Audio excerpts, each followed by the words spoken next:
Hello, everyone. Welcome, welcome, welcome. People will continue to join, but we'll go ahead and start. Last time we looked at integrity.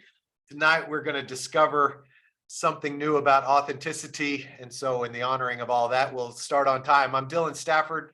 I'm one of your hosts this evening. We're very happy to have you here.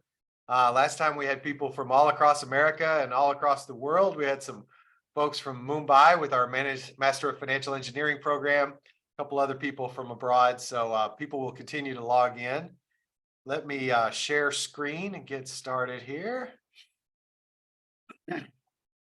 All right, and yeah, we're just really pleased to get to have us all together tonight. So thank you one and all for joining. And I think just to kind of pick up where we left off last time, this is part 2 of a 2-part experience. Leadership Lab number 1 was held 2 weeks ago tonight, and this is Leadership Lab number 2. Last time we looked at the power of integrity, and we had some takeaway homework. We'd love to hear from some of you what opened up for you from looking at that homework between last time and now. And tonight we're going to look at the power of authenticity, and we'll just kind of jump right in. Let me honor, let's see, let me give a quick agenda overview. This is, a little welcome. What did you discover from the homework? And then we'll get right into the meat of tonight, the power of authenticity. We'll have a breakout in the middle. Just like last time, you'll get a chance to meet people from some of the other programs here tonight. And if the time goes well, which we plan it to go well, we will come back and give you a bonus module, which is also from the course that we are deriving tonight's content from. And this module is, or this distinction is being in action by something bigger than yourself. And then we'll end with an optional assignment you could take out into the rest of spring and summer as you get ready for graduate school. It's optional, but we will offer it. So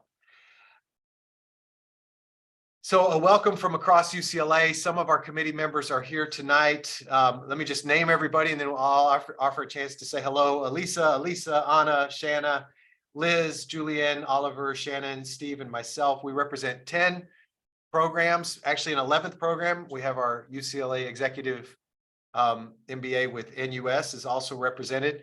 Let's see, Elisa, would you like to say hi on behalf of David Geffen School of Medicine? Yes, thank you so much, Dylan. So just wanted to warmly welcome everyone here from the David Geffen School of Medicine. We welcome any medical students that we have on, but also students from across campus. Thank you so much. And we really appreciate getting to partner with you all. Liana, would you like to, I don't think Elisa is here. Would you like to say hi for MFE? Right. Yes. Hello, everyone, again, and welcome back. And we're looking forward to a really great session this evening. So it's great to see you all. There's a lot of you here, so that's wonderful. And I think we could do what I tried to do last time, but I explained it very poorly. Last time everyone put in the chat where they were, but what I was actually hoping was that you could rename yourself. First name, last name, but maybe put your program and also maybe where you are tonight, Los Angeles, Santa Monica, Mumbai. So if people didn't mind renaming themselves, we'd love to get a sense of where everyone is. Other committee members who are here tonight who could say hello, because I can't see everybody at once. Anyone else from our committee members? Okay, going once, going twice. We also have friends of the committee, Sarika, Mark, Christina, Liana, who just greeted us, and Vartan from my team will be joining us. And the patron, my boss, is Gonzalo Freixas. He's the Associate Dean of the Executive and the Fully Employed MBA programs, and he really supports. I'm in training to teach this course. I'm an understudy to Dr. Cooper, and the time that gets carved out for that is granted by Gonzalo Freixas, who I've had the honor of working with for couple of decades. And for those of you at Anderson, you'll get to meet him. He's a wonderful person. And my partner in all of this is Dr. Khush Cooper, adjunct professor in the Luskin School of Public Affairs. And Khush and I will co-lead this tonight. I have had the honor of working with Khush since 2016 when I took this course myself in in the School of Social Welfare. I walked across campus and took it in the winter quarter. And really, it was a shot in the arm for me myself. As a 47-year-old mid-career professional, I saw some things about leadership that I had never seen. I discovered some things about some constraints that I had created that I was living in, and I let go of those and created a podcast. We're creeping up on 100 episodes. I wrote my second book, and really had the honor of becoming a thought leader partner with Dr. Cooper. And we've now organized a couple of faculty summits where we brought faculty from 6 different continents to UCLA to train to teach this course. And we now offer this course in August through UCLA summer session. So Khush, would you like to say anything by way of greeting our guests tonight? Just hello, good afternoon, good evening, good morning, wherever you are. And just thank you so much for joining us. You could all be doing something else. And you've taken the time to discover something. And there are particular kinds of people that do that in this world. And you're that kind of weird person like Dylan and I. And so welcome. Oh, and thanks for naming everyone. I see. Okay, we got Brittany from Film and Television, and Brian from Executive MBA from Los Angeles, Ben from Social Welfare from Glenn. I can't read it all. Jeff, EMBA from Santa Monica, Vlad, EMBA from Los Angeles. So yeah, it's just fun. Oh, I'm not going to pronounce it right. Michaela, hopefully, from medicine from San Francisco. Okay, Francesca from FEMBA, but I can't see it all. Anyway, this is fun, and it'll help when we go into the breakout rooms just to get a sense of the other programs and geographically where we all are tonight.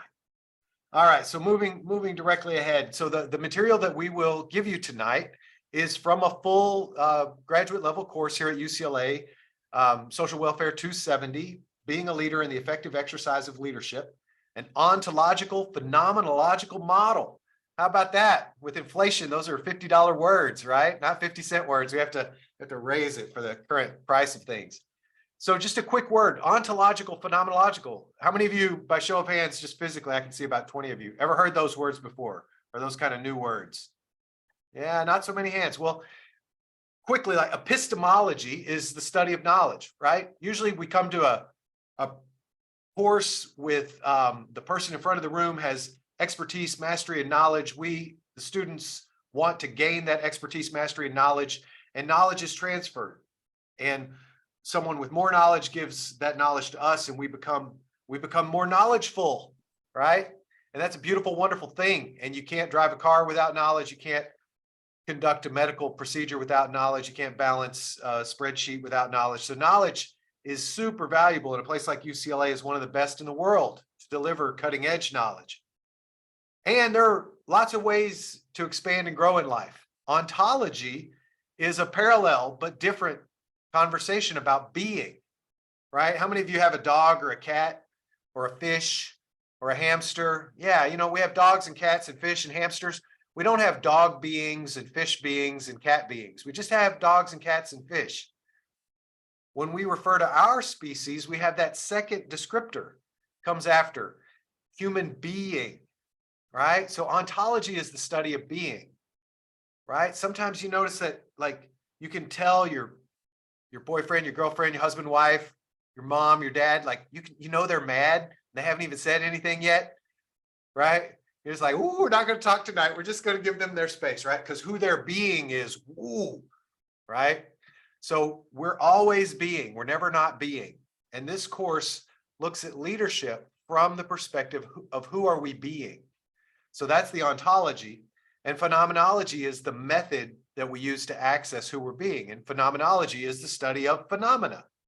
Like if there was a video camera on the wall, what would the video camera record? Not what do I think about it, not my theory, opinion, but actually what would I observe? And when we observe people being leaders, there are things that we can learn about how they're being, especially when they're being effective. And so tonight we're going to talk about the power of authenticity. What is it when I get my head, my heart, my gut, when they're all lined up and what comes out of my mouth matches my head, my heart, my gut? There's a directness, there's a clarity, there's a power that I can access as a graduate student, as a leader in my life. You know, I'm making this huge investment of time and effort and money. And these folks are talking to me a couple months before school starts saying, hey, what if this was the best academic term you ever had? Right? What if, right? Like you really hit UCLA at 100 miles an hour. You don't warm up. So that's the commitment that we have. The committee with the leadership labs is what if we could let you discover some things about who you are coming into graduate school. And everybody tonight will have a very different takeaway from tonight, because every one of us is a unique and different individual with our own aspirations, goals, hopes, and dreams. But what we all have in common is we are surrendering to what's possible by making this big investment in ourselves. So tonight we're going to look at the power of authenticity, and it's drawn directly from this course. So the course, this is a unique course. It has a slide deck textbook. Those of you who were at lab number 1 saw the slide deck textbook last time. I will actually read, and you'll get a chance to read along, and then Khush will facilitate the conversation. So there are multiple authors to this textbook. Which that he guides means this I'll course. interrupt him from time to time, just like I'm doing now, to make commentary. It's a dance. It's very much like jazz. It's very improvisational, which I find really valuable. Like, what do you hear? What do you see? What do you notice? So that's where we'll be coming from. This is where our material is drawn. So now we're going to just kind of jump right in. I'm going to hand it over to Khush and start the conversation with kind of looking back for those of you who attended lab number 1. And for those of you who didn't, just enjoy this part, kind of we'll get you caught up. Thank you, Dylan. Okay, so we're going to just touch on some of the main points that we're just going to bring them back so they can contextualize some of the questions, the discussion, some of the things that folks noticed, folks who did the exercises noticed. All right, go ahead, Dylan. So we distinguished, you can just put the whole thing up. We distinguished what integrity was for a person. And we distinguished integrity as something more like the way the engineers would hold it. So if a bike has integrity, all its parts are in whole, complete, unbroken, unimpaired, sound, and perfect working condition. And when that's the case, the bike can perform as intended, right? For a person, integrity is a matter, we're asserting, integrity is a matter of that person's word, nothing more, nothing less, right? So for a bicycle, the parts have to be in working order for it to perform. For a human being, word has to be in perfect working order for that human being to perform. And on the next slide, we distinguish, well, what is my word? And this first one here is what we think of normally as our word, is, oh, I gave my word when I said I would do something, when I explicitly made a promise. But we also distinguish that there are actually 5 other aspects to it. And you can put them all up, Dylan. It turns out what you know to do, whether you explicitly promised it or not, is a matter of your word. What you declare you stand for is a matter of your word. And I'll pick another one, the moral, ethical, and legal standards of the groups in which you enjoy membership, which, unless you've explicitly declined and risked your membership, are still a matter of your word. And we also distinguish, and this might be the most powerful distinction of all within integrity, is integrity is not a matter of keeping your word. It is, you can go to the next slide, Dylan. It's a function of honoring your word. Sometimes you can't keep your word. Sometimes you don't feel like keeping your word. You're not up to it. Sometimes it's not appropriate to keep the word that you gave. If you think that integrity is always keeping your word, you're almost guaranteed to be not a person of integrity. So integrity is honoring your word. And what does it look like when one honors one's word? Well, one way it can look is that you do keep your word and you keep it on time. That is one way to honor it.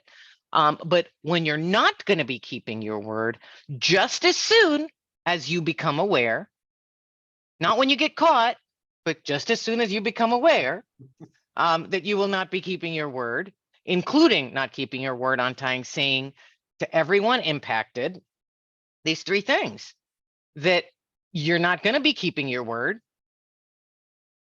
or that you're going to keep the word, you're going to make a new promise and you're going to keep the word in the future by when, or that you're not going to be keeping it at all. So A, I'm not going to make it. B, am I going to make it in the future, or I'm not going to make it at all? And C, the one that most folks forget, is what you will do to deal with the impact on others of the failure to keep your word or keep it on time. There is always an impact. Always, always, always. Whether you want to face it or not. It might be minuscule. It might be gargantuan. There is an impact. And to restore integrity, one has to offer to deal with the impact of on others. They may not have anything for you to do with regard to the impact. They may just appreciate the apology. But you made the offer, and sometimes they will ask you to do something to make it up. So those were the what kind of the main points in what we distinguished. There were some other things in there too. And folks have the recording, Dylan? Yes, yeah, we shared the They do have the recording out. Yep. And we sent you to one breakout, and I'll bring that back for you. It's on the next slide. We sent everyone to a breakout, and you were in mixed breakouts with folks not from your field. First of all, just that in itself is extraordinary, because as graduate students, you know, we tend to hunker down. I too was one once. And we tend to hunker down, and we have our papers to do and our quarter to get through, and our, you know, professors to see and our appointments to make, and we don't necessarily make relationships across campus. And this is at least one way for folks to start to get to know each other in other departments. And so we got you together, and we just had you distinguish sort of, well, given what you've heard, what do you notice about how you go through life? And we noted that we are all out of integrity at some point in life or another. It's not good to have it. It's not bad to not have it. It's just what's so, kind of like gravity. Right? But like gravity, must be accounted for. But so with that judgment removed, what do we notice about how you go through life? So that folks talked about that. And then we left you with an assignment over the break. And we asked you to look in your life for areas that might not be working like you want, like they're not quite performing, right? The bike's wobbling, right? We asked you to look and see where you think the out integrity might be. Where might you not be honoring your word? And then we gave folks a bonus opportunity, which is when you figured that out, use the technology we gave you to restore integrity in that area and see what happened. So we want to open it up, and we'll open it up to both what folks noticed. Perhaps you're noticing something now out of what was just said. Or you may have questions. You may have yeah buts, how buts, what ifs. So most ontological learning happens in dialogue. Ontological discovery happens in dialogue. And so this is why we open it up, because hearing from each other is where the gold is. Not necessarily me blathering on from a little square on your screen. So anybody take on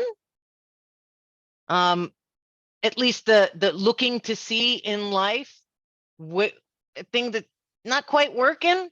Like, were you able to suss out where the out integrity was? And we're willing to share? We're going to talk about authenticity today.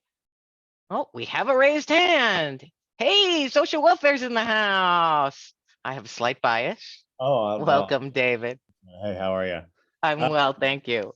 So, Oh, no, keep your hand up because you're gonna Oh. because you're gonna disappear into the and I won't be able to see you. there we go. Oh, there you are. Okay, good. Okay. So one of the examples from the last lecture that kind of stayed with me was about driving and how, when we sign that, paper to get our license, we all sort of agree to these rules of the road. And anyone who lives in Los Angeles knows how frustrating driving can be sometimes. And anyone coming to Los Angeles, get ready for that. So there was an instance where I was getting on the freeway and, we're all kind of packed in tight, getting on the on-ramp. And I guess the guy ahead of me thought that I was following him too closely. So as soon as we got on the freeway, he kind of brake checked me and it, threw me into shock. And instead of, getting upset, I just kind of remembered, hey, I agreed to live by the rules of the road and I'm just going to ignore this guy and go about my day. And I got to say, it really it helped me move on faster. I wasn't upset about it after that. So it's kind of this nice moment of like, just, trying to restore my integrity, not, stoop to his level. And it really had a positive effect on my day, actually. Isn't that something? Right? Yeah. Who knows what was happening with that guy?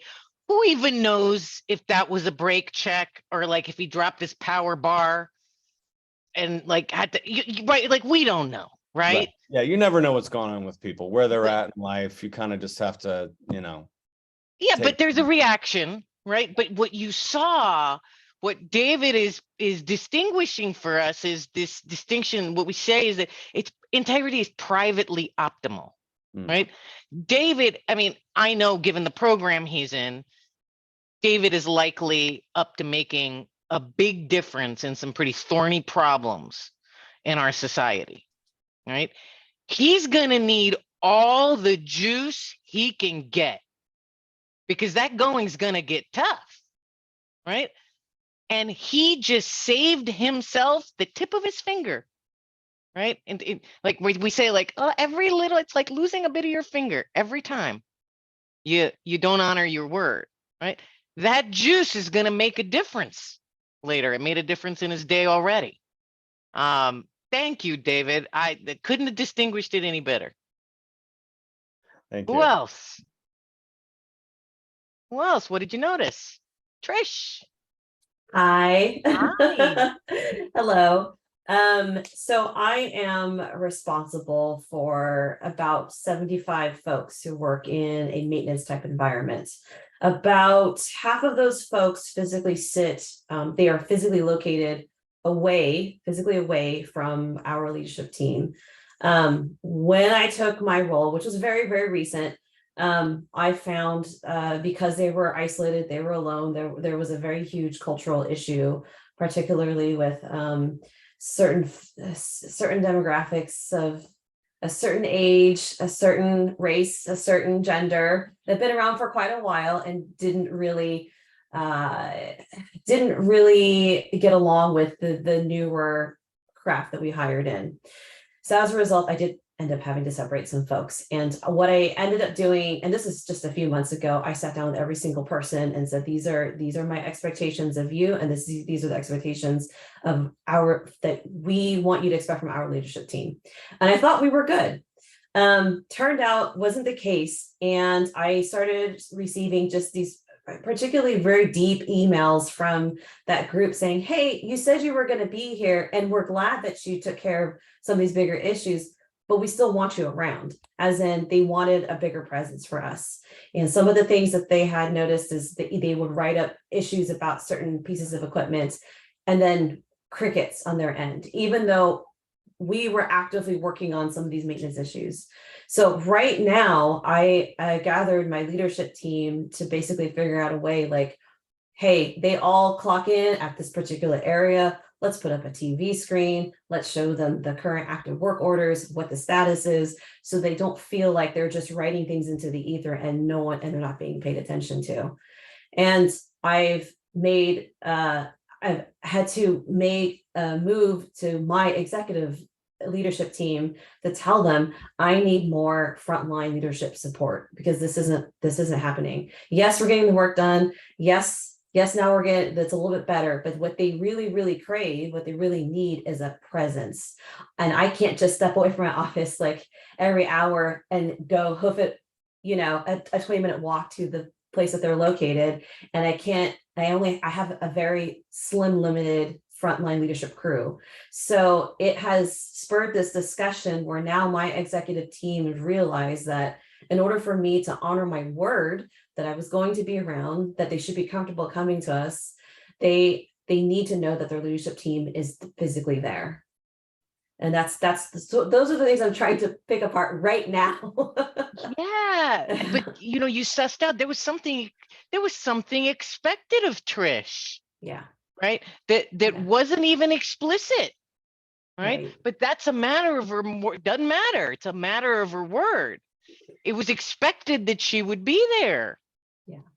And she wasn't. And so now she's honoring that expectation, right? By either declining it, which is not the route that they're taking, right? That would still be in integrity. But if you're going to decline that, then and face the consequences. Mhm. But let's put up a screen. Let's have the conversations. And what do you think the impact is, regardless of whether you figured it out or not, Trish? What do you think the impact is on those people? I hoped that it will become that I am trying to cultivate and let them know that I'm trying to cultivate a safe work environment for them, and that they feel okay bringing forth issues. Because what will happen is if they feel like they don't trust us when they're capturing all these work issues, if they stop writing the problems, I won't know about the actual mechanical problems. So that could be it's very devastating to my company. Right? Well, and that their concerns matter. They Like very much matter. ultimately, that's what it communicates when you don't honor your word, that they don't matter. And worst of all, you don't matter. Yeah. What you say doesn't matter. Yeah. Really great. Thank you, Trish. Thank you. Thank you. And The others? I thought I saw a hand. Was it Eric? Good. Was it Where'd you the third go? hand? I had it up for a second, but I decided it's All right. too Hey. lengthy and too crazy. Okay. All right. Well, if you change your mind later, we'll be here till 7:30. Oh, All right. I see Sebastian from a program I'm very familiar with. Welcome, Sebastian. Go ahead, please. So I've been working about 6 days a week for the last couple of months. I work in construction and we're on a pretty busy phase of the project right now. And what my wife and I like to do on Sundays is go hiking with the dog. And we usually do about an 8 or 9 mile hike in the Malibu canyons. But I've been so exhausted on the Sundays from the recent schedule that I've been working on that I've been kind of bailing on her last minute. Well, I watched the recording of the first session, and last Saturday I also worked, and then I told her coming into the weekend that, hey, babe, I'm probably going to be pretty tired on Sunday. Please don't hate me if I bail out on you. But next week, I will no longer work Saturdays for probably the next month or two. So we can definitely start doing our longer hikes again. And she actually was very open to it. And she even kind of met me halfway and said, well, why don't we do the Bolton Hills Overlook instead, which is a lot shorter hike. And Yeah. Oh, did Sebastian freeze for a second? Oh, and we lost Sebastian. But that, and I can only imagine what the shorter hike was like. The shorter hike was like as compared to the longer hike from last week that perhaps he was suffering through, or the sort of silence after he bailed yet one more time. Yeah, it was an expectation. They went every Sunday. Every Sunday they went. Regardless of where there was written, we will go hiking every Sunday, they went every Sunday. And then all of a sudden they weren't going, right? Wasn't honoring the word, wasn't honoring what was expected. Yep. Really good. All right. Anyone else? All right, Dylan, let's get to the matter at hand. Okay. The power of authenticity. So authenticity, as you'll see on the next slide, is the second foundational factor we assert, right? And you know, again, don't believe anything I say. Nothing I say is the truth, right? We're not in an epistemological conversation where we're looking for some third person verification of what I'm saying. You got to start to check this out for yourself. Look in your life, restore integrity, be authentic, right? See what happens with people. Don't take my word for it, but we assert, having done this a few times, that one of the 4 foundational factors to being a leader and the effective exercise of leadership is being authentic. And while being a person of integrity, being authentic, they're not going to make you a leader, right? They are going to need to be the ground you stand on if you are going to be a leader and exercise leadership effectively. So Dylan, what do we mean by being authentic? So the second of the 4 factors that constitute the foundation for leader and leadership, being authentic, being and acting consistent with who you hold yourself out to be for others and who you hold yourself to be for yourself. Okay, so being and acting, not the same thing, right? Your actions are given by who you're being, but they are distinct. So it's being and acting consistent with who you hold yourself out to be for others. So publicly, right? Who you hold yourself out to be publicly, and who you hold yourself out to be for yourself, right? We can be inauthentic with ourselves. We can sell ourselves out. In fact, some of us will sell ourselves out first. Doesn't work. Doesn't work either way. It's inauthentic. Go ahead, Dylan.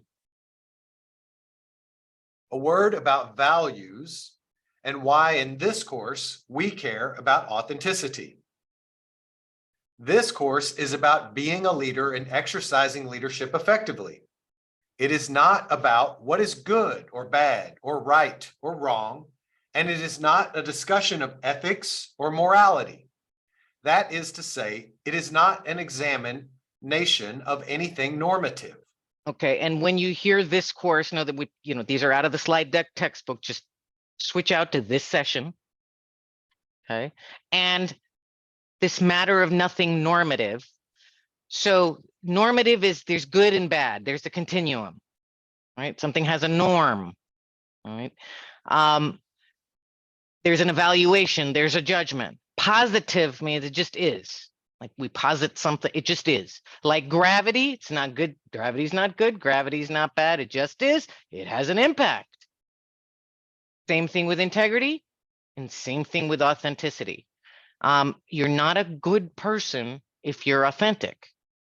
You just are standing where you need to stand if you're interested in being a leader and exercising leadership effectively. This is nothing about the strength of your character.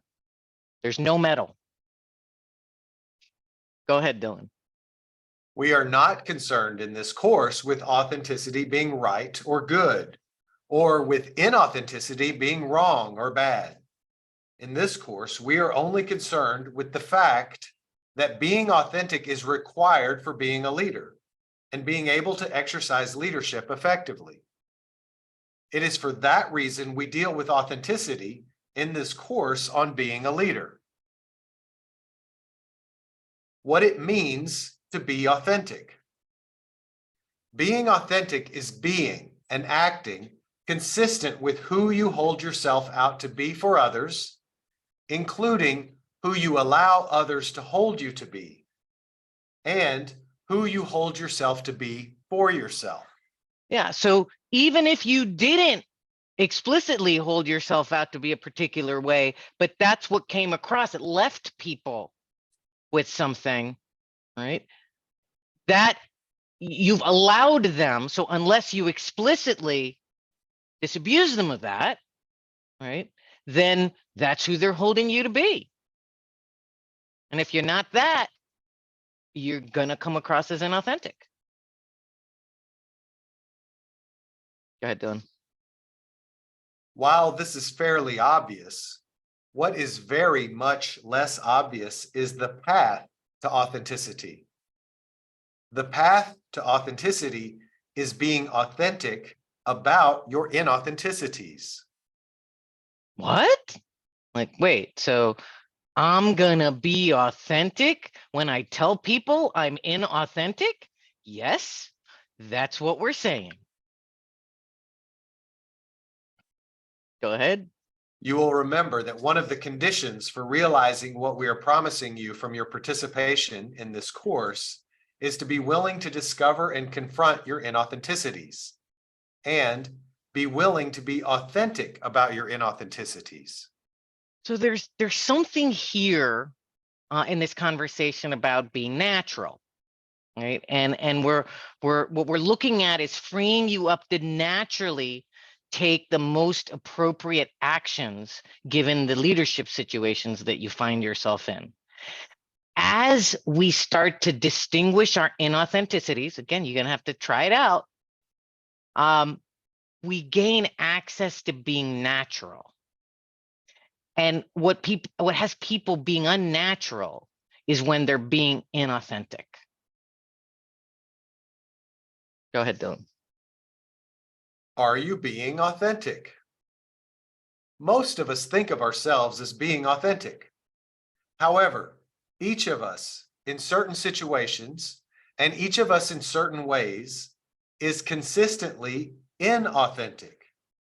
And because we avoid at all costs confronting our inauthenticities, we are consistently inauthentic about being inauthentic. And we call only that with fooling others, yourself about fooling yourself. Yeah. not only with others, but with ourselves as well. The point is, you are inauthentic and you don't know that you are inauthentic. That's called fooling yourself about fooling yourself, and that's truly foolish. Yeah. So am I, in a way, calling y'all a liar? Yeah. We're all liars, right? We all lie from time to time, right? It is part of the being of human beings, right? And there is just that to confront.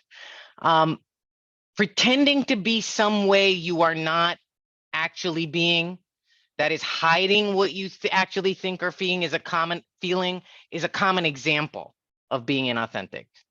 Right?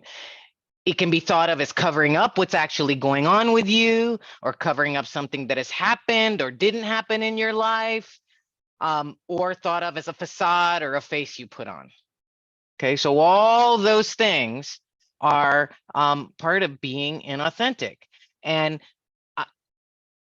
not one of us here, I would argue, we've all done some version of this. All of us. Yeah, go ahead, Dylan.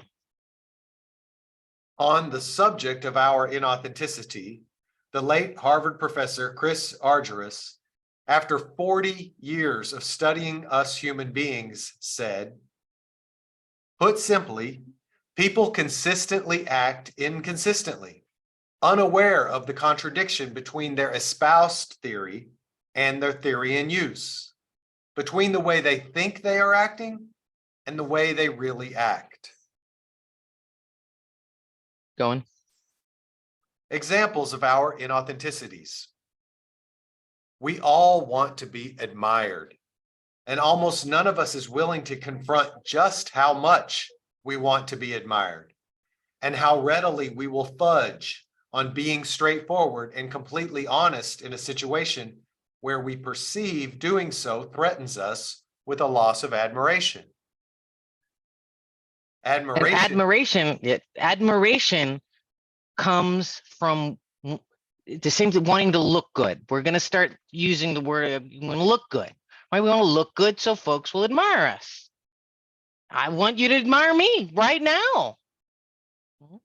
I want you to like me. I want you to stay till 7:30. I want some of you to take the course. I want to make sure you all matric. Yeah, it's all going on for me right now. All right. But if I let that get in the way of what we're talking about, I'm not going to be able to lead the session effectively. I'll be unnatural. Go ahead. Admiration is the highest coin in the realm. We will do anything to be admired, and the loss of authenticity seems a small price to pay, especially when you don't even notice that you are being inauthentic.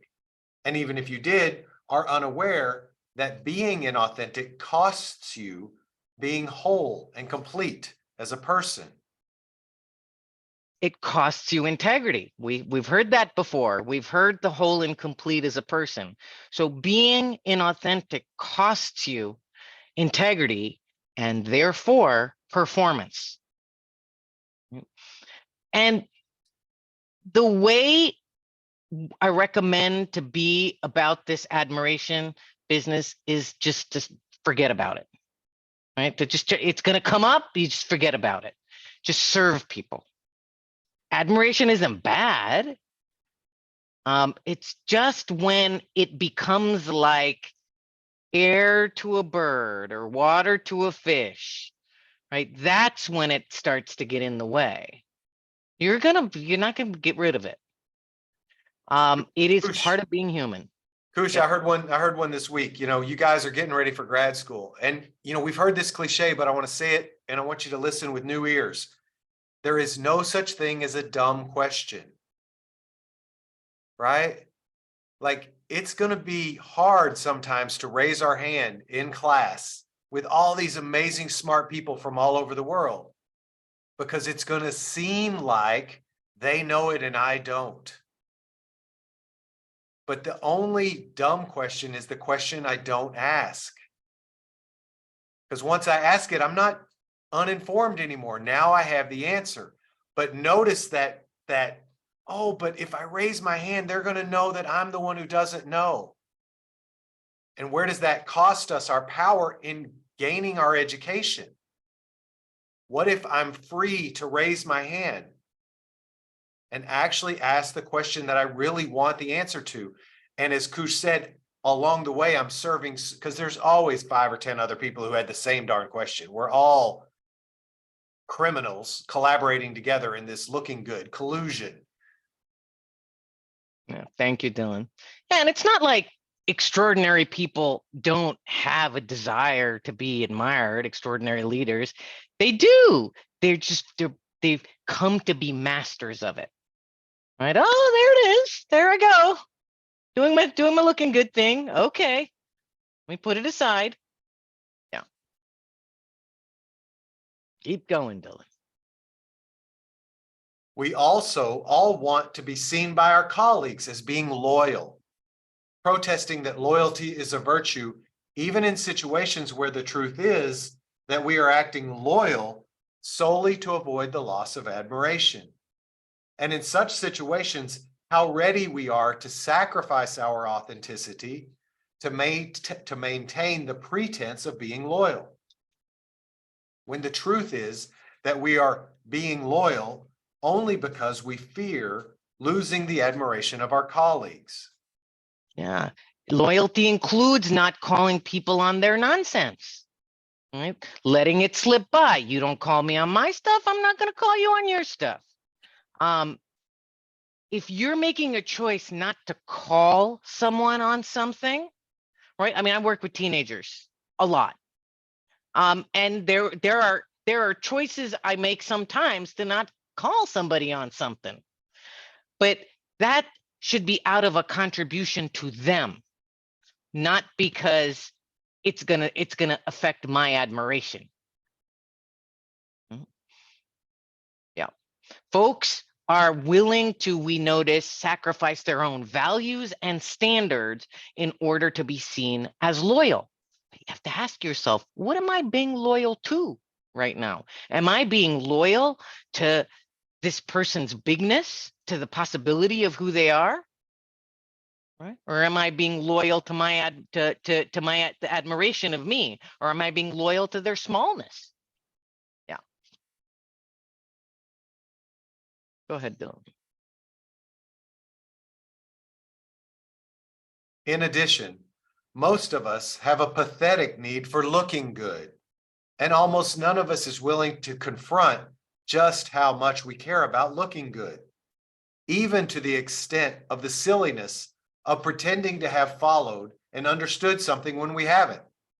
And by the way, looking good does not look good. And by the way, some people's way of looking good is looking bad, right? Or being silly, like, or being stupid. That's their way of gaining admiration. Yep. Until you confront, you and I will do anything to look good, anything to avoid looking bad, right? We won't even talk in class sometimes because we're afraid of looking bad. You won't live your life, step out, take a risk, not because you're a coward, right? In some ways, like I have to confront, it's even worse than that. I just don't want to look bad. Yeah. Just the threat of looking bad, wrong, stupid, irrational, naive, silly, etc., for most of us destroys even the possibility of being authentic. The need to avoid the embarrassment or humiliation we imagine to be the result of looking bad leaves us defensive, posturing, or petulant, childishly sulking or bad-tempered. And by the way, being defensive, posturing, or petulant does not look good.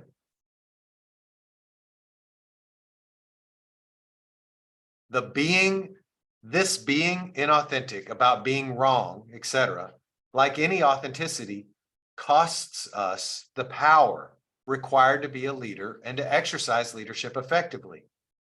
If you're going to be a leader, you need the courage to be straight when you're wrong, stupid, irrational, naive, silly, etc. And you will be. Yeah, I found that people want to follow human beings with warts and foibles, people that have made mistakes and come through them. They don't want to follow well put together robots. Yeah. Each of us is inauthentic in certain ways. While this may sound like a description of this or that person you know, it actually describes each person in this room, including your instructors. We are all guilty of being small in these ways. It comes with the territory of being human. Great leaders are noteworthy in having come to grips with these foibles of being human, not eliminating them, but being the master of these weaknesses when they are leading. If you don't recognize being inauthentic when you are, and if you are not willing to confront that you are being inauthentic, you have no chance of being authentic. Yeah. So they now manage their weaknesses. Their weaknesses don't manage them. Right? They have mastery over their weaknesses. They're not gone. They just have mastery over managing them.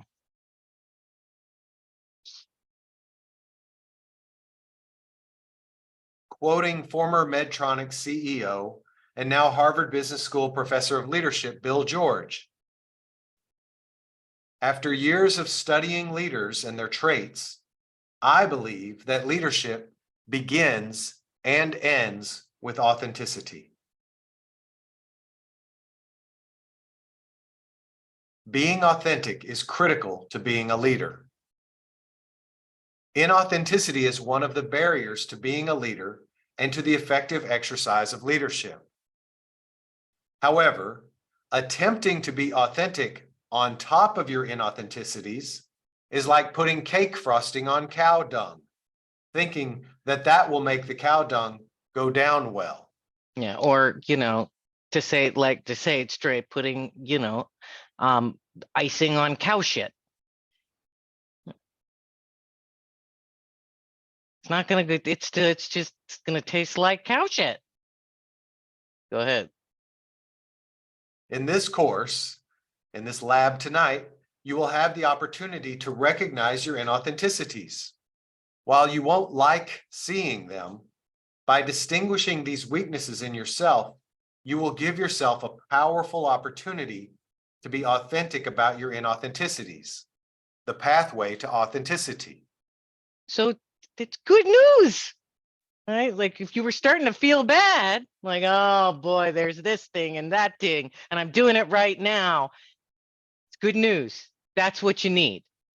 It's one thing for you to see, for you and I to see, yeah, okay, I'm up to looking good. And another thing to notice that in this interaction, and you notice it in that interaction, but you have to get over being embarrassed about it, right? To get to the point where, for me, it's gotten to the point where it is somewhat amusing. Okay, so I'm addicted to looking good, right? Like everybody else, right? And I got to take the significance out of my addiction to looking good. I'm human. I'm going to be addicted to looking good. If I didn't look good, I'd have some hardwiring me that's going to have me get, kicked out the village. And when you get kicked out the village and exiled, you die. It's like that. Like we got to look good. Like it's almost like on the pain of death. But once you take the significance out of your addiction to looking good, it no longer owns you. It's still there, but it starts not to shape your being and your action. So how do you do that? Only way I know how to do it is to make it public. Oh, like there I go. Everybody, I apologize. I was doing my shtick. Let me put that aside and be with you. Head, Dylan. Right in this classroom. Oh, wait. No, we have a share issue. What did I do? Sorry. Oh, bad. Dylan's not looking good. Oh, am I He looking didn't good? share I'm the following. screen right. Oh, drop the ball. Is it sharing now? It is sharing now. Okay. Right in this classroom, you may catch yourself being limited in your ability to perform, or even just plain stuck out of the fear of the loss of admiration, the fear of being accused of being disloyal, or the fear of looking bad. Such fear may result in the stuckness of something as silly as stopping you from raising your hand to be called on. Welcome such insights. You will benefit from them. Huh. And so we're gonna send you into a breakout now, and you're gonna talk about your inauthenticities. All right. And we're not sending you into confession. Right. That's not what this is about. This is about starting to get some practice with being authentic about your inauthenticities. Y'all have them. All right, Dylan, what are we doing in our breakout? All right. This is our breakout room assignment. In your breakout room, you'll be in groups of roughly 4. Look for areas where you see inauthenticity at play in your life. Even in the breakout room. These would be instances where you are not being and acting consistent with who you hold yourself out to be. Share the inauthenticity and the fear that might be behind it, such as the fear of the loss of admiration, the fear of being accused of being disloyal, or the fear of looking bad. Being authentic is being and acting consistent with who you hold yourself out to be for others, including who you allow others to hold you to be, and who you hold yourself to be for yourself. Yeah, and we gave you the definition, and we'll broadcast this slide to the breakout room. And it's something like you're going to have to declare, or at least make present, who you hold yourself out to be. Right? Well, oh yeah, I hold I go around saying I'm X, and I do Y. It'll sound something like that. All right, are the breakout rooms ready? They are. And if you're ready, I will open all the rooms. Yeah, take the opportunity to practice. We're ready. Khush, did we tell them how long? We did not. Ah, Can we tell them how long? How We long did we say? Hold on, let me look at our timeline. Oh, we said 10, and we're doing well. We're ahead of our timeline a minute. oh, great. So we can do the whole 10 then. Okay. So just keep going. You got 10 minutes. Distinguish a few. Right? Most of those folks that you're inauthentic with aren't here. So you could really go full out. Okay, I'm going to open up the rooms now for everyone. Thank you.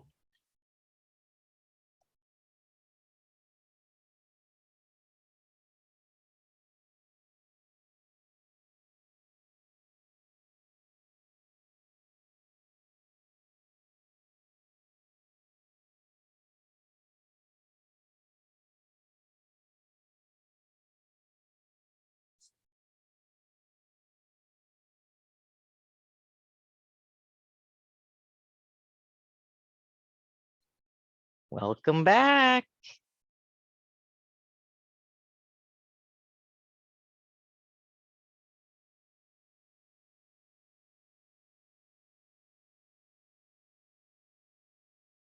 Oh, I see a few more smiles.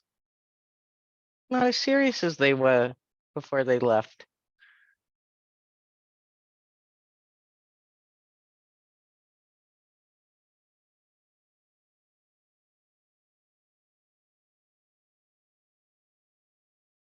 There we go. There we go. Everybody's coming back. All right, hold on. Are we all back? And yes, we're all back. So how was that? I'd like to hear from a few people. What'd you notice? What'd you see?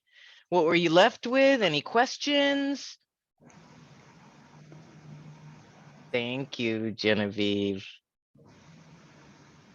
Anybody want to share?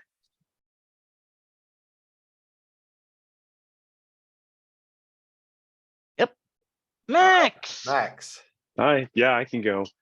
In our group, we were wondering what role when you're being inauthentic, we had the bullet points about not wanting people to feel like they were sorry, I'm blanking because I'm on the spot right now. Anybody that happened to anybody else? When you blank when you're on the spot? Yeah, you're in our good question company, was, Max. it was around discouragement. What about the place of not being authentic to somebody because you don't want to discourage them from participating or collaborating more in the future? I think I see what you're pointing to. So there's a there might be a little collapse, and there can be a little collapse between authenticity and honesty. Right? So they are distinct. Right? Authenticity does not equal honesty. And so okay, so that said, you're pointing to, well, what if you're having a thought or a judgment or an evaluation about someone or something, and you don't want to share that because the concern would be then that's going to discourage and disempower them. Right. It's not so much about not wanting to be admired. That's the word I was looking for before, but not discouraging them from kind of participating more in the future. Yeah. so there's a couple of things in there. One is, if you can hear, there's a little bit of like they can't handle it. Right? There's this, that's like, oh, well, they're gonna fall apart. And that in itself, if you can start to smell the disrespect in there, right? Like, oh, the poor little, it's gonna take them, it's gonna discourage them. So that's one thing. It's a great question. And there's the other piece of it, which is, it's not that they are that way, right? You have some opinion about them, right? So if you, that's the authentic way to share it, is like, hey, listen, like, I've been sitting here thinking this thing, and I wanted to kind of get that out of the way of what's in between us, right? When you have that concern, A, when you think they can't handle it, and B, when you think they really are that way. They're not. They are the way they are. You just have some judgment about it, and it's a coming clean about your judgment about it that opens something up, right? Because they're likely sitting there with some about you that they don't want to say because they think you can't, right? And that's welcome to nice cocktail parties, right? But it's a great question. There's both those things usually, and then we don't want to perturb somebody. It's very insightful. Thank you. You're welcome. Thank you, Sebastian. Yeah, we had a good conversation about, like, when is it okay to be inauthentic? And one of the examples that was given was like, well, what if I walk into a room and I kind of want to just read the room before I really open up? Sometimes when I do that, I do feel like I'm being inauthentic. So that was kind of interesting about, like, when is it okay to be inauthentic versus like being yourself 100% all the time, you know? Well, so you've walked in and you're reading the room. So you're scanning something, you're perhaps standing in a corner, standing back, not engaging with people. Is it something like that, a situation like that? And Yes. and what could it look like to, okay, so you're doing something, right? You're doing something that might not be clear what you're doing, right? Or you might have walked in with somebody, let's imagine, because this is a hypothetical scenario. Hypotheticals are a little difficult, but so you could just say, hey, listen, I need to do my read the room thing for a few moments before I jump in. Right? Then you're just being authentic, right? About like your inauthenticity. You're just saying how it is for you. Yeah. Right? That, I mean, they're probably like, oh God, like that'd be smart, right? Like I should probably do some of that before I just bulldoze in, right? It's saying what there is for you. That's the authenticity. It's the when you're like, it would be forcing, the inauthenticity would be forcing yourself to jump in, right? When that's not what there is for you to do. Right? That be, and that we've all done that or known people that are doing that, of forcing it, right? Because that's on top of like, oh, I don't want to interact, but I don't feel like I can be authentic and do my read the room thing. I'm going to like force the interaction now. Interesting. Yeah. Just say what's there for you. People have a lot of space. Yeah. Great question, Sebastian. Thank you. Is there anything else? No. Okay. Brittany. Yeah, I was wondering, like, how would you work that in if it's a little bit extreme, but what about like if it has to do with safety? You're entering a room and you want to be your authentic self, but you don't think it's safe. Like it might not be safe. Well, then that's what there is to say. Like, hey, like I don't feel safe being myself right now. That's the authenticity. Right. right? I mean, yeah, we all have our like weird, like concerns, right? It's when we pretend we don't have the concerns is when it starts to be unnatural. So then it's like, what's she doing over there? Right? Like, but oh, wait, okay, like we know where Brittany stands. Brittany's guarded and she's been straight with us about like why she's guarded, and we have to deal with that. Yeah, it's not, it's the pretense about the pretense is where we're all pretenders, right? It's when we pretend about the pretense is when it really starts to get in the way of our leadership. Great questions. Anything else? All right, well, we have time for our bonus and the bonus within the bonus.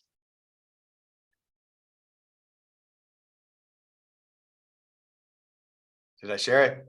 You did. Now I'm gun shy. Okay. Dylan Being had Dylan, see, now he had a sharing problem, so now he's having sharing insecurity, but he's being straight with us about it. All right, go ahead, Dylan. Being a leader in the effective exercise of leadership, an ontological phenomenological model. Number 1, foundation. Number 3, being given being and action by something bigger than yourself. The third of the 4 factors that constitute the foundation for leader and leadership. Being given being and action by something bigger than oneself. Source of the serene passion required to lead and to develop others as leaders, and the source of persistence when the path gets tough. Keep going, Dylan. All true leaders are heroes. Heroes are ordinary people who are being given being and action by something bigger than themselves. Yeah, so if you're already extraordinary or extraordinarily endowed, it's going to be difficult for you to be a hero, right? In basketball, your slam dunks are never heroic if you're 8 feet tall. Right? This is just a plop, right? The slam dunks are heroic, right? When you're 5'7".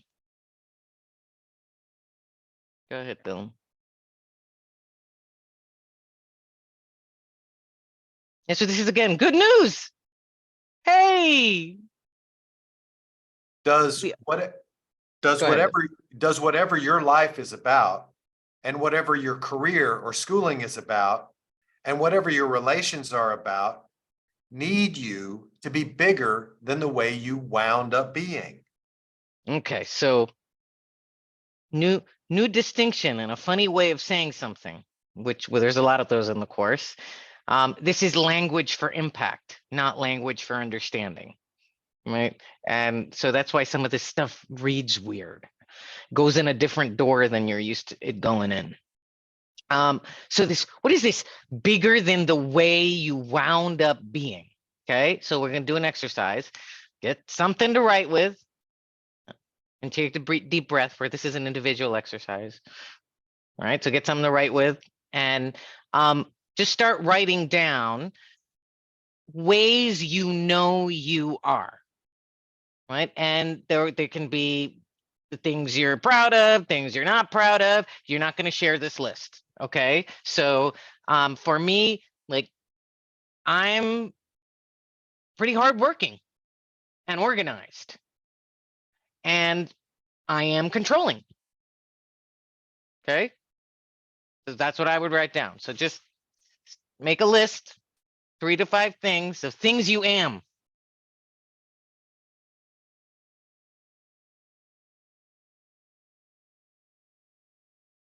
And if you have 5, keep going.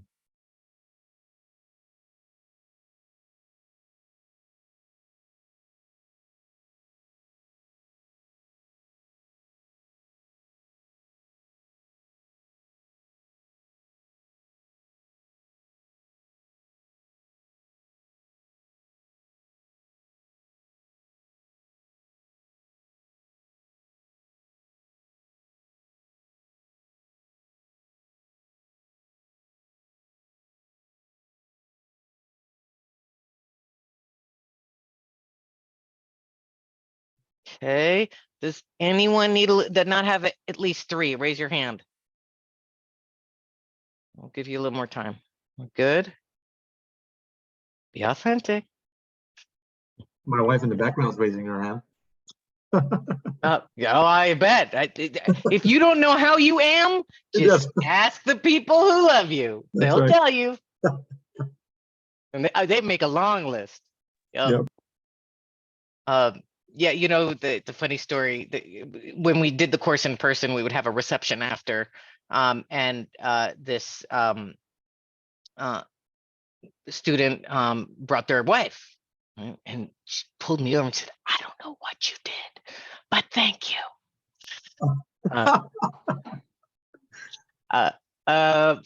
So we have our list. Okay, so now we're gonna remake this list with one difference. Okay, so and hopefully, and if you didn't, imagine that you did, right? Like I am controlling. I am. So imagine there's an I am. Okay, so now, and I want you to write the full the whole word.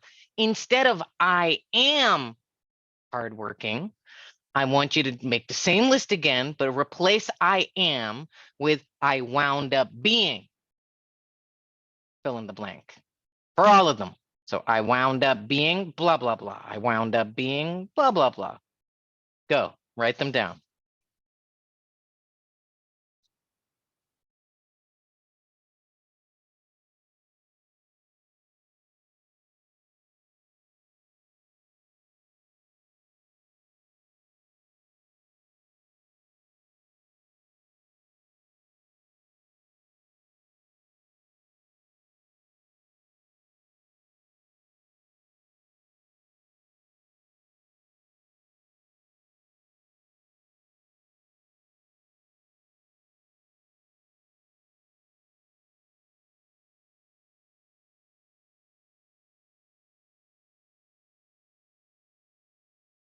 Okay. So anybody noticing anything? There anything shift when you go from I am, whatever you said, to I wound up being? Like what comes up? What comes up for you when you kind of look at them side by side? What comes up for you? Trish, please. These they sound like like external events that happened to me, and that this was the defense mechanism I cultivated my entire life to deal with a certain situation. So, and that's the best way to describe it. Like I wound up being this way because I had to, essentially. So, and that's super eye-opening because like for example, one of them is I am super organized, and I changed to I wound up being very super organized because I had to, because I developed this as a self-defense mechanism when I had very terrible imposter syndrome. You know, when I was in college for my engineering degree. Because right. So because now I felt like I always had to be very prepared. And the only way to do that was to get myself organized and try to be ahead. And it was something that was external that was happening to me. And I wound up being this way. Now this is a little it's a little aside. You know, this is, if you take the course, we'd go deeper into what I'm about to say to Trish. But so did the imposter syndrome go away after you declared yourself to be super organized? It did. Okay. It did. All right. It did. Okay. All right. You know, because often with folks, like the strategy we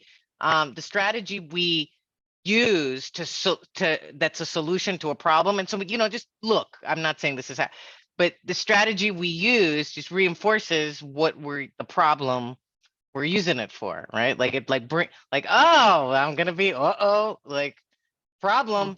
The problem comes with the solution every time. But I love what you said about, so yeah, you wound up being something because of something, right? You made a choice, right? You made a choice to be this particular way, right?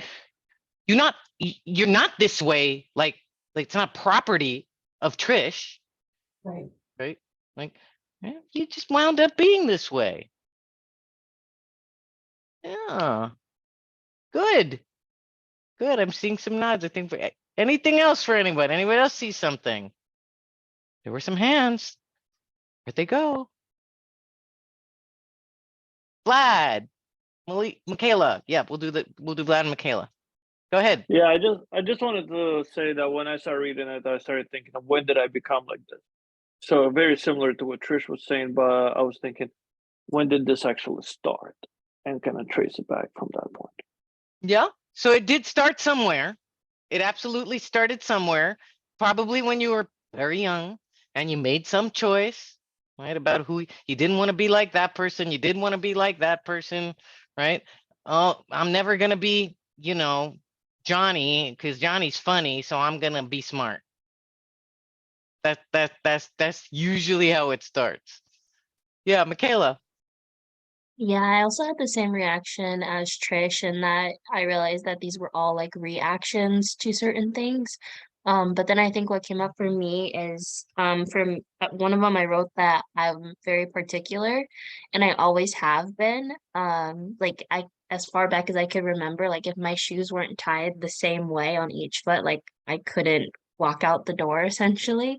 And so I was just like trying to reason with why that might be, and I couldn't come to that reasoning, but that was all. Yeah, it could be something sort of below the level of consciousness, beyond before you learn to talk even, right? Because we don't really remember things before we learn to talk, because memory is a function of language. Yeah. So this is very good. Okay, so you wound up being this way, right? Something else could have happened and you could have wound up being another way. This is good news.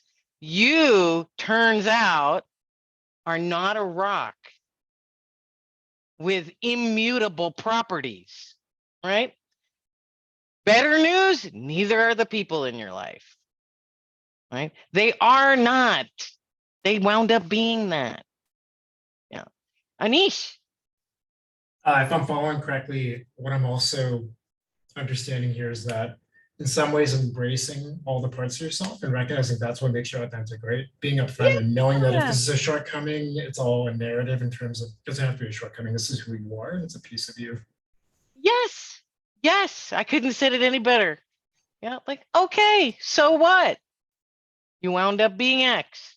Something else might happen. You might wind up being something else, right? You made a choice then, you could make another choice now. You're not stuck with it, right? Should you choose to not be stuck with it? Yeah. It's a little freedom in that, isn't there, Anish? Yeah. Good. I wanted to do a little bonus freedom since we had time. All right, Dylan. What is your life about? And what is your career or schooling about? And what are your relations about? Really? Remember, all true leaders are heroes. And heroes are ordinary people who are given being and action by something bigger than the way they wound up being. Right, so there's the way you wound up being, right?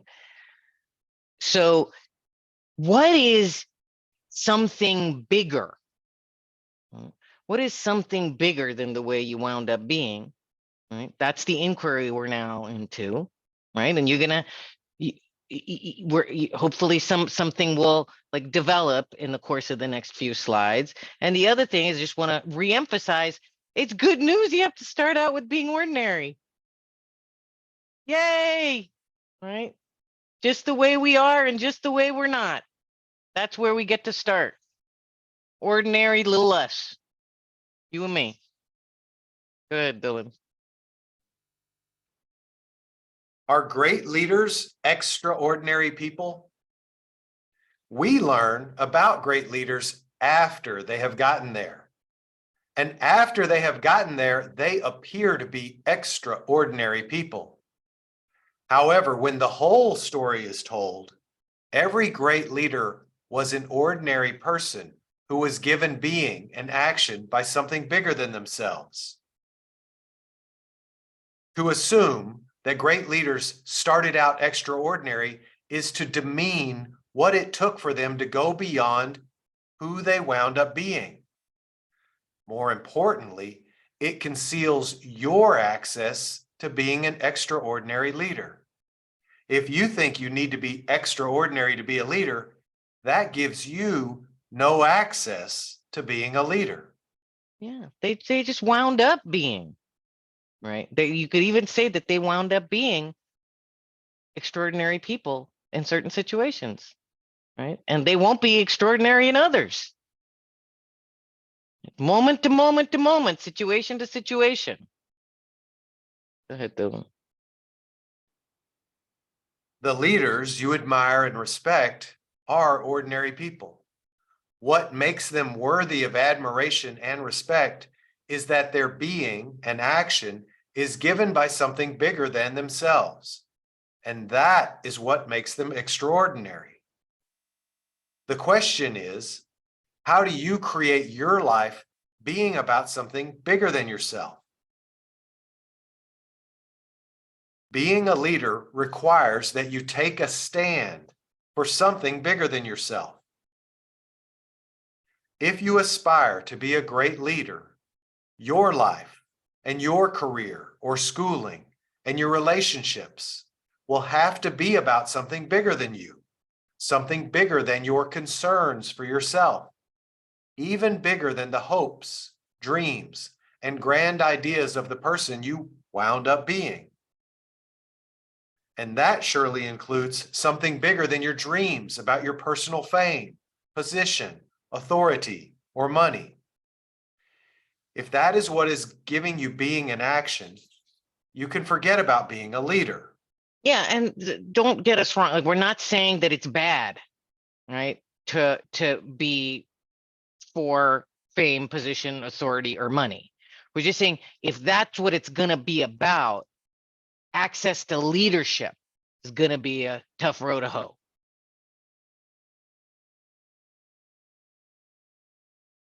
Are you a stand for something beyond yourself?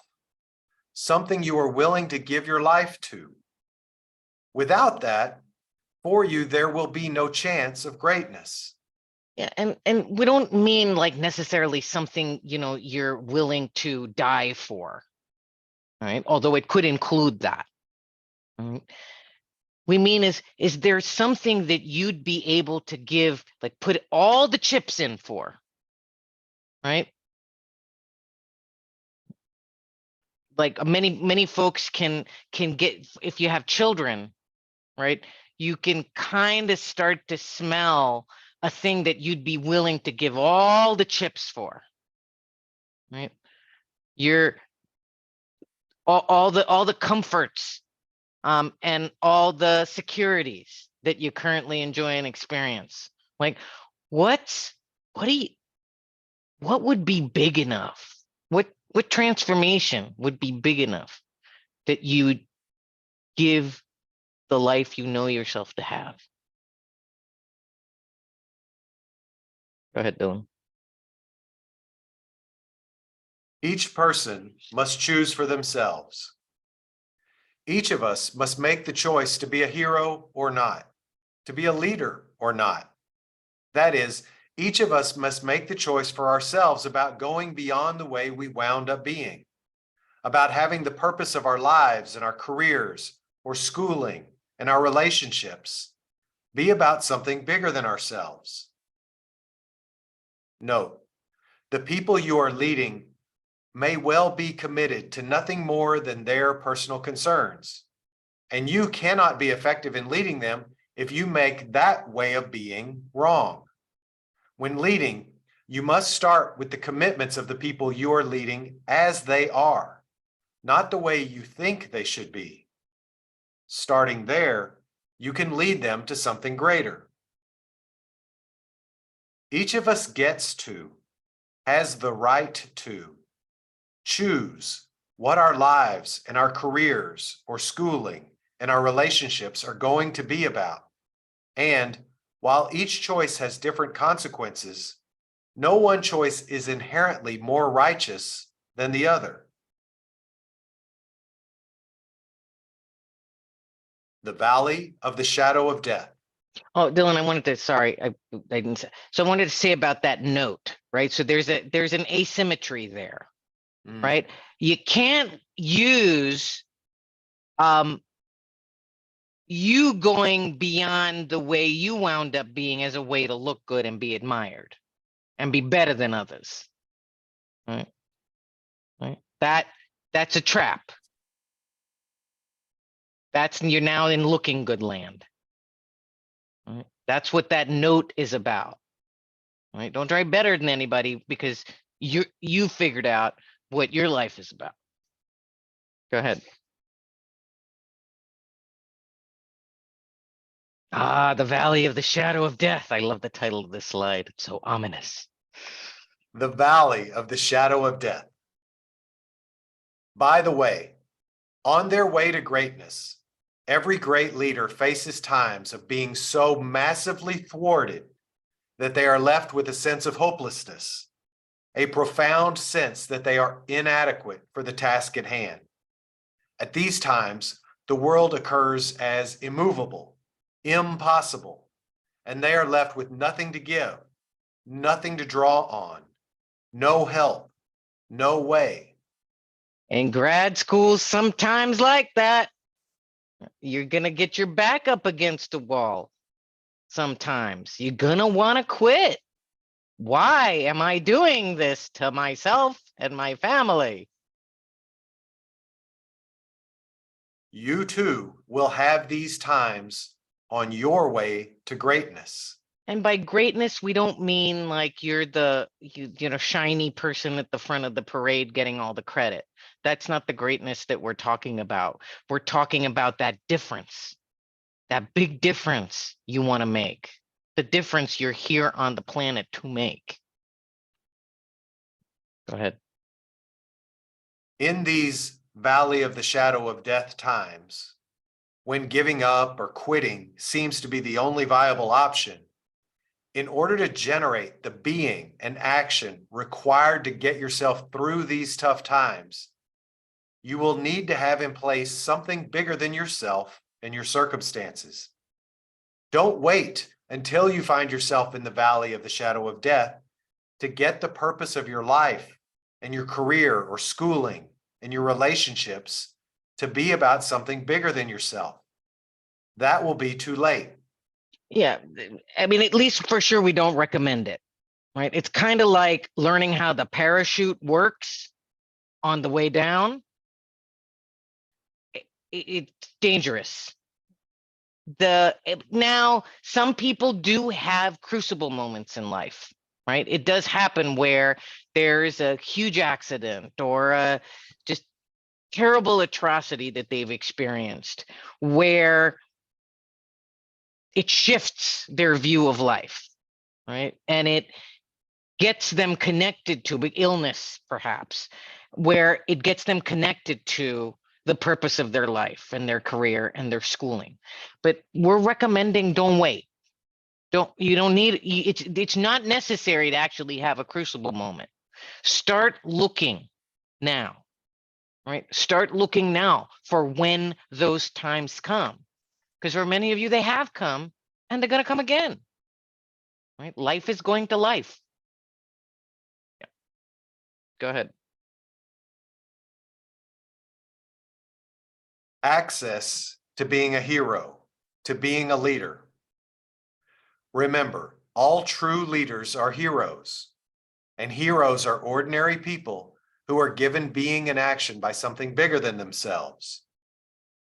The first step to being a hero, and therefore your access to being a leader, is to answer the following questions.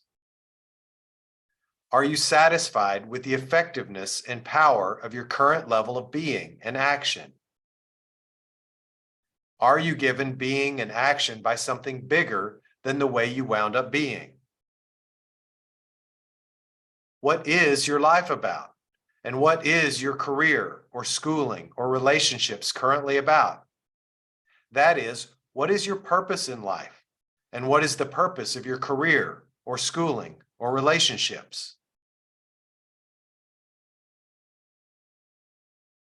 Keep going, Dylan. Breakthroughs are created by heroes, by people who will take a stand for the result while it is still only a possibility. People willing to create the path to the result in action.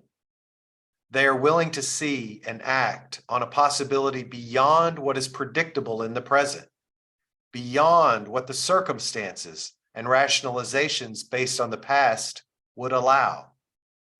Heroes are ordinary people who call on themselves to reach beyond themselves. Ordinary men and women who dare to be related to possibilities bigger than themselves. Werner Erhard. Yeah, you can only see what the way you wound up being can see. Right? So there is a risk, right? There's a risk that's not known. It's not seen. Yeah. Go ahead, Tom. Access to being a leader begins with leading yourself.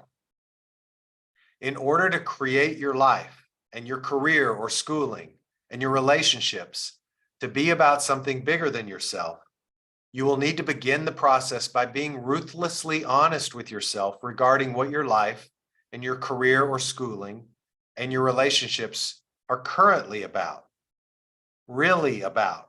Yeah, like really, what are they about? Yeah. And you will need to be ruthlessly honest about your willingness to do the work to be bigger than the way you wound up being. Leadership begins with leading yourself. You cannot get to there from any place other than here. If you want to get to Paris and you don't know where you are, that is, you don't know where you're starting from, you'll never get there. Similarly, you cannot plop something bigger than the way you wound up being on top of the way you wound up being. It's more of that icing on cow shit. In order to give yourself the possibility of being bigger than the way you wound up being, you need to confront the way you wound up being and get complete with it. That is, not make the way you wound up being wrong, like there's something wrong with you. Or even worse, not make the way you wound up being right, as if all that was involved for you is fine-tuning the way you wound up being. Yeah, just let it be. Right? What we say is just let the way you wound up being be, and it will let you be.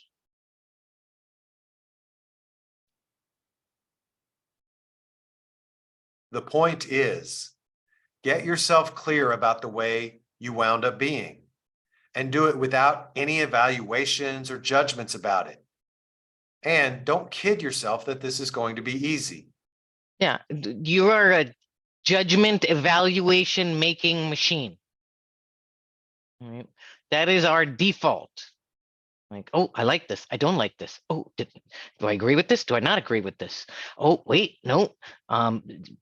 What's going on here? Do I have time for this? Do I not have time for this? Right?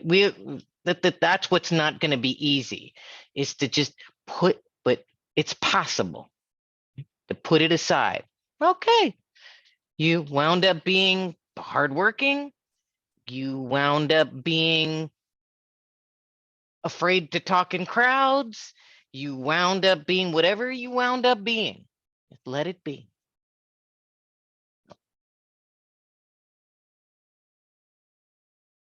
Go ahead, Dylan. You must also be clear about your life, your career or schooling, and your relationships. You will also need to do the same thing with what your life is about, and what your career or schooling is about, and what your relationships are about.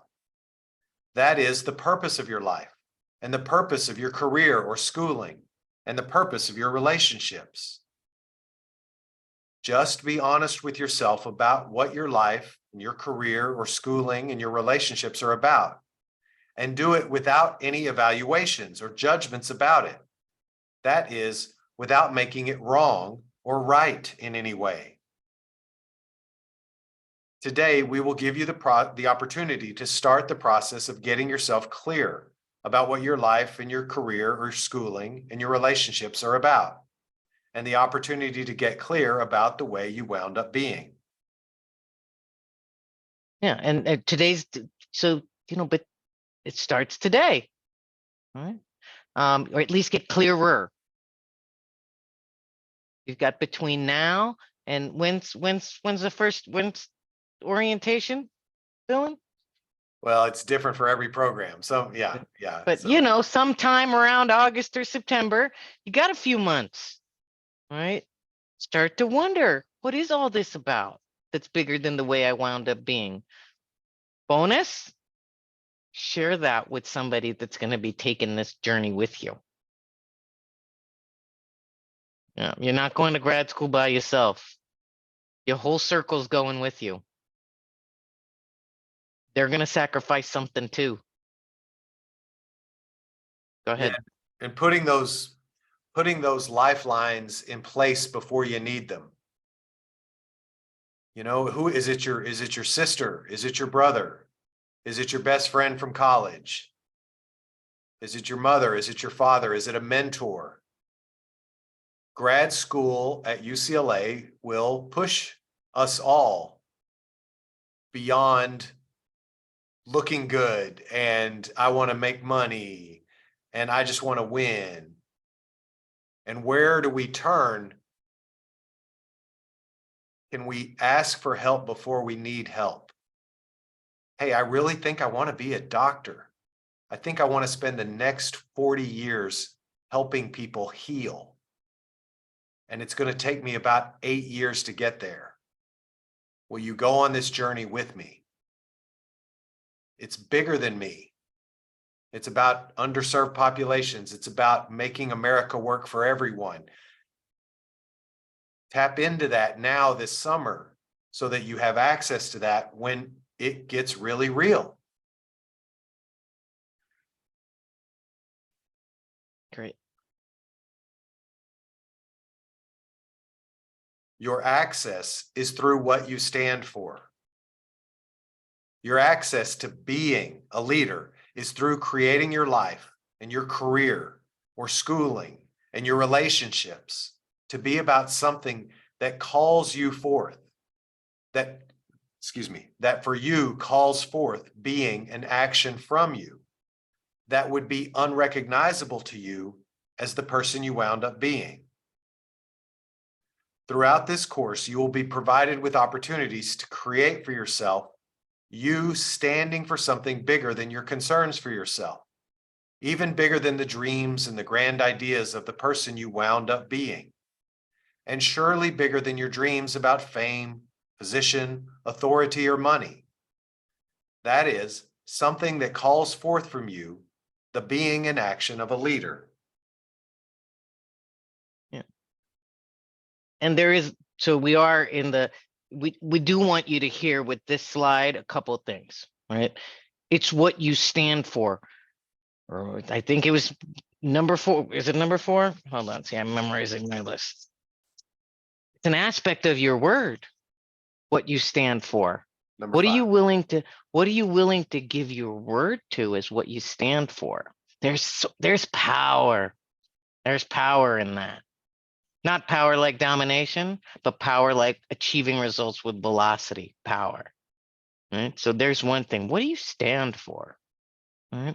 And then are your actions consistent with what you say you stand for? There's one. And then there is we didn't mean this course, right? In this slide.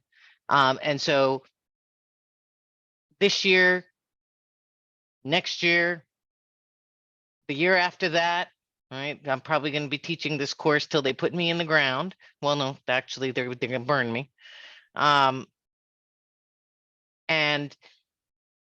we have an invitation for you. Dylan, what's our invitation?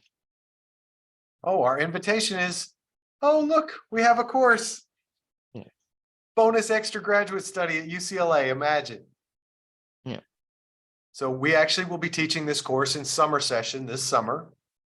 In the month of August. It's 100% online. It's Thursday, Friday, Saturday morning from 8 a.m. to 1:30 p.m. The details of the course, being a leader in the effective exercise of leadership at UCLA, is led by Khush and Dr. Jerry Echevarria. Its course number, excuse me for my typo, is Social Welfare 270. 9 sessions on Zoom from 8 a.m. to 1:30 p.m. Pacific time, Thursday, Friday, Saturday. And the 9 sessions are the last 3 weekends of August, 10, 11, 12, Thursday, Friday, Saturday, 17, 18, 19, again, Thursday, Friday, Saturday, 24, 25, 27. Yeah, so it's not a workshop, but it's a full semester long course, right, shoved into 9 half days. And it is open to both students and the public, right? So if you do know folks that you think would like to take significant ground in leading in all areas of life, right? You can, friends, colleagues, you can invite them also.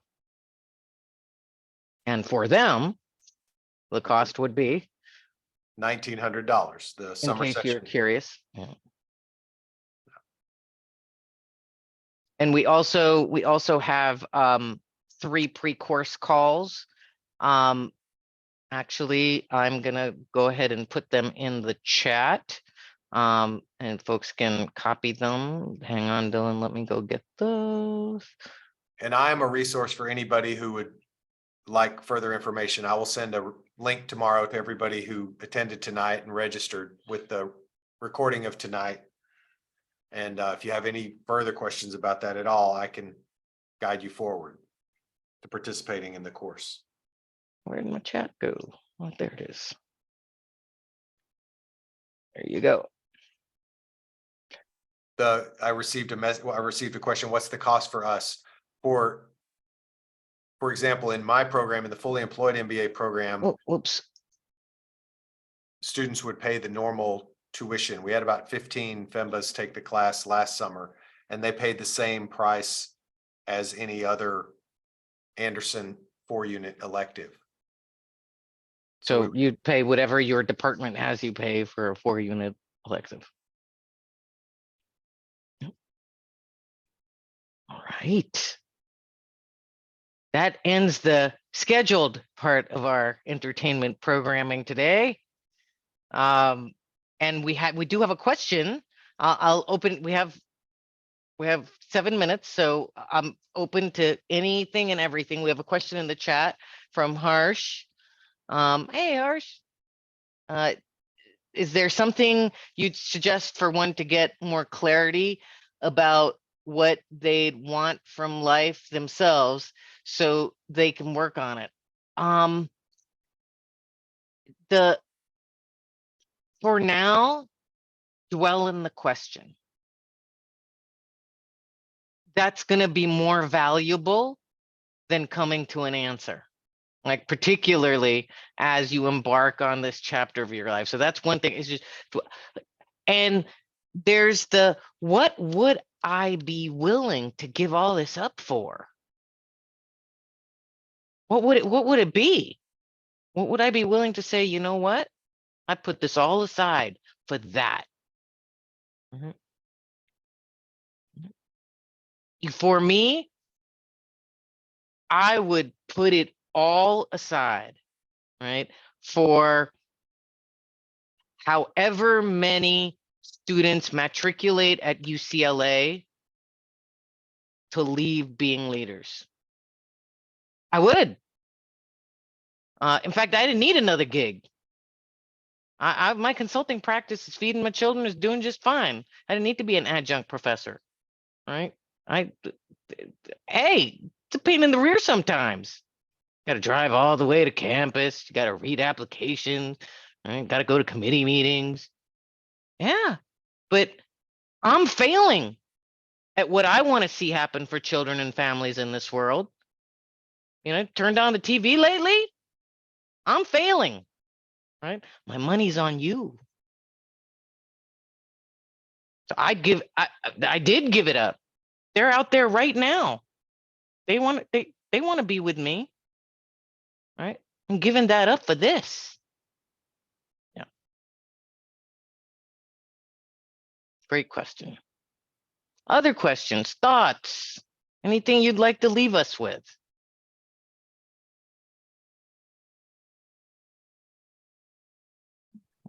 I'll throw an invitation out just to, look for the answer behind the answer you gave in your personal statements, in your essays. I've been an admissions dean for 2 decades, right? And there's things that we say when we apply for a job or graduate school that we think the committee wants to hear, and that's fine. And it was smart, and you said it well because you're all here. And behind sometimes that looking good, and I'm sure most of it was authentic, but give yourself permission to look for the nobility in what you're about. My life's purpose is that people go home at the end of their day appreciated and respected for what they said and contributed in their place of work, that they go home with life and love and laughter and leadership for their husband, their wife, their partner, their church, their temple, their synagogue. That's what my life is about.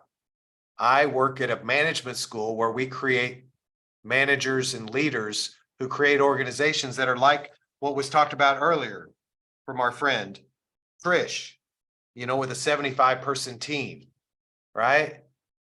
Like she's got her eye on the entire ecosystem, the entire environment. And that's why you get an executive MBA, is to be a person who not only can be a leader themselves, but can cause leadership in all of those around them.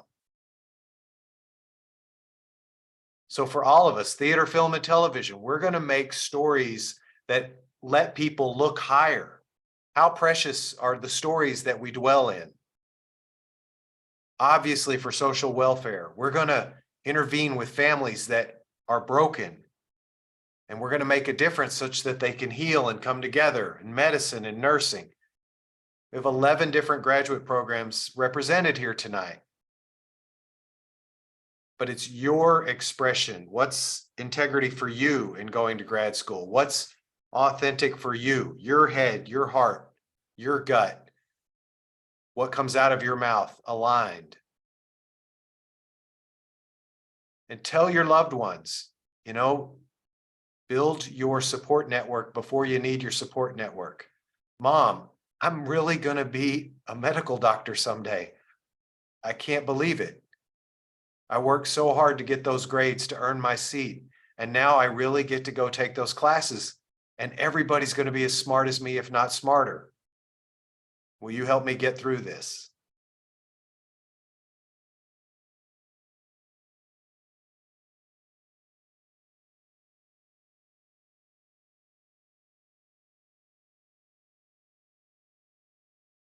Thank you, Dylan. And thank you, everyone. Thank you for being here. Thank you for choosing UCLA.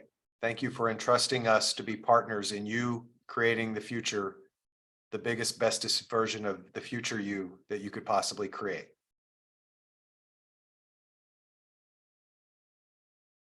All right. With that, we'll send you off into your evening. Have a great one, everyone. Thank you so much. All right. Bye-bye. Thanks, everyone. Thank you. You. Thank you. Thank you, Khush. Thank you, Vartan. Thank you.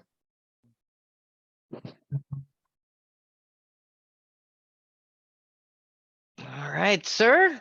All right, my friend. Another year.